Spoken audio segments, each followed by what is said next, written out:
I'm the creative director behind the fastest growing personal brand in the business space. I've gotten over 12 million followers across all platforms and over 4 billion views, but it didn't start off that way. I was just a kid with a camera and a laptop with absolutely no skill, but I was able to master this one skill that helped me unlock everything else, which was creative direction. And so in this video, I'm gonna walk you through what is a creative director, the ladder you need to climb to become one, the set of skills you need to develop as a creative director, and how to actually get results once you are one.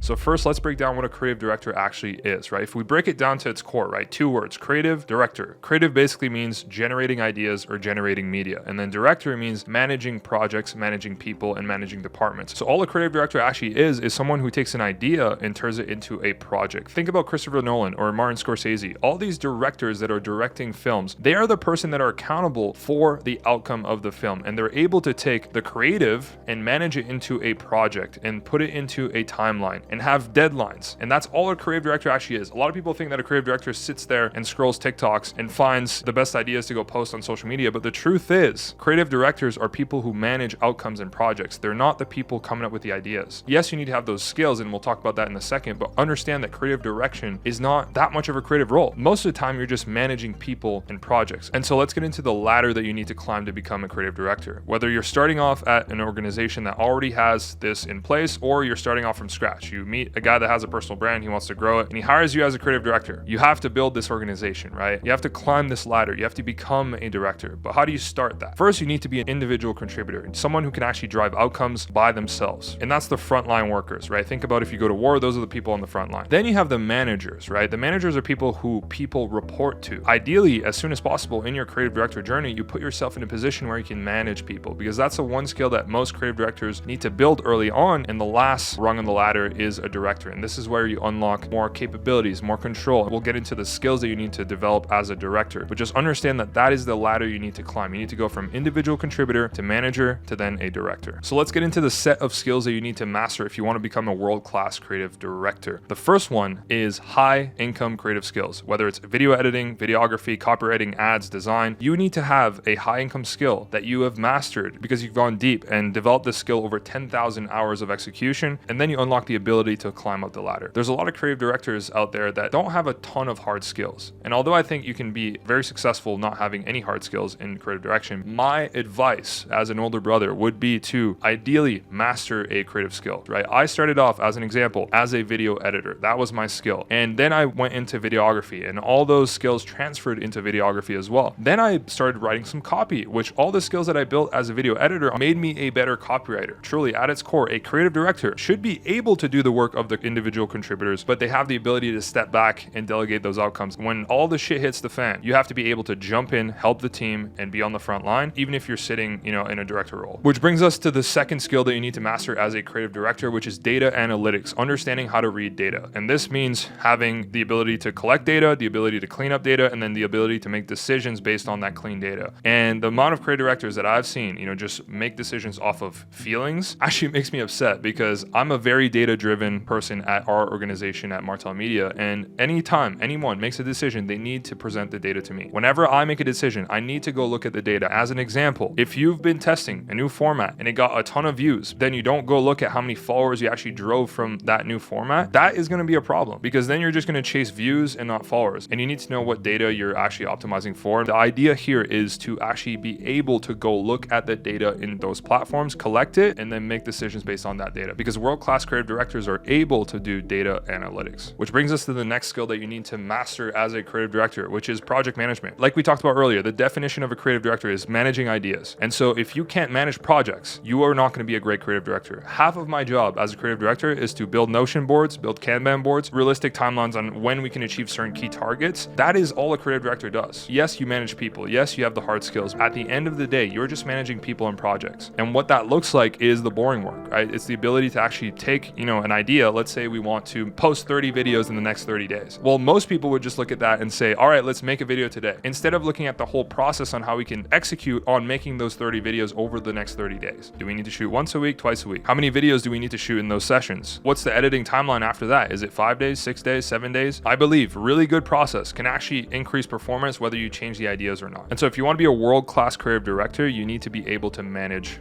projects, which brings us to the next skill you need to master as a creative director, which is leadership. If you're going to manage people, right, not just projects, you need to unlock the skill of leadership. You need to be able to be a leader, and to be a leader, you need to be someone worth following. And this means being someone that people respect, being someone that people look up to ideally, and being someone that actually understands how to work with people. There's a lot of creative directors out there that don't really play nice with people. That's a problem. That's their cap, because they're not able to grow past that because they can't convince people to do work for them. And so they'll be stuck doing all the work by themselves, and they're never actually going to unlock massive growth. The reason we've been able to grow Dan Martell's personal brand from 100K to over 12 million isn't because I was the person pulling all the strings. I built a team of 17 full-time team members on my media team. I was able to influence them to do work for me because I was able to work through people, because I was able to go hire someone who could hire someone. And that is how at scale you're able to have these massive results, because you can't be the one pulling all the strings. What this looks like is hiring people, whether it's an editor, a designer, or a copywriter, and doing test projects, bringing them on the team, holding the standard, having clear one-on-ones, setting clear deadlines, holding them accountable to numbers, and being able to manage those people. And if they perform well, move them up in the organization, and if they don't perform well, move them down or off the team. And that is the key to being a really good creative director, is the ability to lead people, work with people. But that is what a creative director does, is most of the time work with people, and you need to be a good leader to do that. Which brings us to the next skill that you need to master as a creative director, which is ownership capabilities. You go from the renter frame that most people have in a job to an owner frame. These big personal brands, these people with high standards, aren't going to trust you with their personal brands, their reputation, if you don't have ownership capabilities. And what I've been able to do over my career is own Dan Martell's personal brand. Whether something gets broken in the editing process, design process, I'm the person that owns all those outcomes, and I am able to go work with those people to go fix those problems. And you need to develop that skill if you want to be a world-class creative director. Which brings us to how to actually get results once you become a creative director. Let's say you have someone that puts you in that position, or you put yourself in that position. What do you need to do to actually get results on social media? Because the game doesn't stop once you have the title. Now you need to be someone that actually can move the business forward. And what that looks like is my 5M process. The first part is you need to map your brand and your positioning. The biggest mistake I see most personal brands make is they don't actually know what they stand for. For me, I want to be known for marketing, branding, and personal brand. And so if you go look on my Instagram, that's in my bio. If you go look on my YouTube, that's very apparent. You need to have that conversation with your personal brand before you even get into the next parts, because you need to, yes, map your personal brand, but then you also need to map your content buckets. What are you going to talk about? And for Dan, we have 4 content buckets. We have business, AI, mindset, and relationships. And all our videos all hit on those content buckets. And if they don't, we're not going to talk about it. And the way we've been able to map out those content buckets is actually working backwards from who Dan wants to be perceived as in the market, right? He's the AI business guy that also is into mindset and also has a really great relationship with his wife and his kids. And that's something we want to highlight in Dan's personal brand. And so you want to have that conversation with your personal brand, with your talent, with the person that you are reporting into, so that you're able to do all these next steps correctly. So once you have your content buckets mapped out, what you want to do next is model before modifying. Think about how an artist gets started, right? They don't start writing their own songs. They start playing other people's songs, maybe tweaking them slightly, and then start writing their own songs. You want to do the same thing on social media. You don't want to start from scratch and think that you're a unique snowflake that everybody wants to listen to. The truth is nobody cares until you have an audience, and how you want to build an audience is to do what I call entering an existing conversation, because it's way easier to enter an existing conversation than to create a completely new one. And what that looks like is understanding outlier theory, because that will tell you what people care about. And there's a simple Venn diagram that I look at when I'm thinking about what topics, formats, or angles to model on social media. There's 3 parts to it, right? There's demand, which is how many people care, and this is your outlier score. This is how many views the video got on somebody's channel. Then there's fit. Does it have fit with my audience specifically? There's a lot of demand currently in the fitness space. No one watches me for fitness content. They watch me for branding content. And then the last part is interest. Do I care about this topic? And that's the biggest mistake I see most content creators make. They talk about shit they've seen perform on social media. They don't actually care about that topic specifically, and you can actually feel it in their content. And I hope that when you watch my YouTube videos or when you watch my Instagram videos, you feel that I care about my content, and that's why I focus on demand, fit, and interest. But if you want to be a world-class creative director, you need to understand how to model outliers. Not to copy, but look at the topics, the formats, and the angles, and insert your own unique perspectives. I started off with under 10,000 followers, and I was able to grow to 60,000 followers on my Instagram by sharing a couple contrarian takes where I'm entering an existing conversation. And what that looks like is when I first posted, literally one of the first videos I posted was all about how you have to have a framework to pick topics that you know are actually going to perform. And no one on social media was talking about that at that time. But I modeled outlier videos that were talking about,